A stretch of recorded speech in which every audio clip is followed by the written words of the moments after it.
সকল ত্যাগের একমাত্র নাম হচ্ছে বাবা। বাবারা নিজের জন্য কিছু করে না, সন্তান আর পরিবারের জন্য সবসময় করে যায়।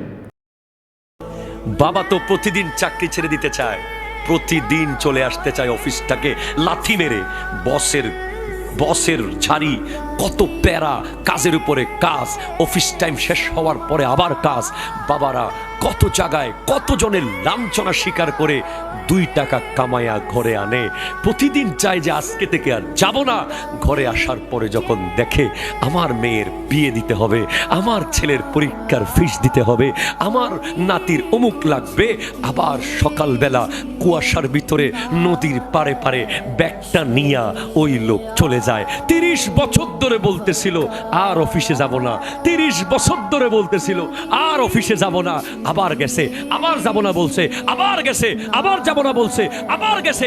নতুন স্যান্ডেল কিনতে পারে নাই, বারবার দোকানে গেছে কিনতে, কিন্তু সন্তানের মুখ সামনে ভেসে উঠেছে। আবার বলে একটু সেলাই করে পরি। নতুন গেঞ্জি কিনতে গিয়েছে, সন্তানের চেহারা ভেসে উঠেছে, বলে এটা দিয়ে আরেকদিন চালাইয়া দিই। নতুন জামা কিনতে গিয়েছিল, কিনতে পারে না, বাবারা পারে না। মাকে আমরা আদর করি, মোহব্বত করি, কাছে যাই, মনের কথা বলি, কিন্তু বাবা দূর থেকে ভালোবাসে, এই কঠিন পাথরের মতো হয়ে থাকে, শুধু দূর থেকে দেখে, দূর থেকে শুনে, দূর থেকে কাঁদে, দূর থেকে দোয়া করে, দূর থেকে বারবার চায় যে আমার ছেলে যদি একটু আমাকে জড়িয়ে ধরত।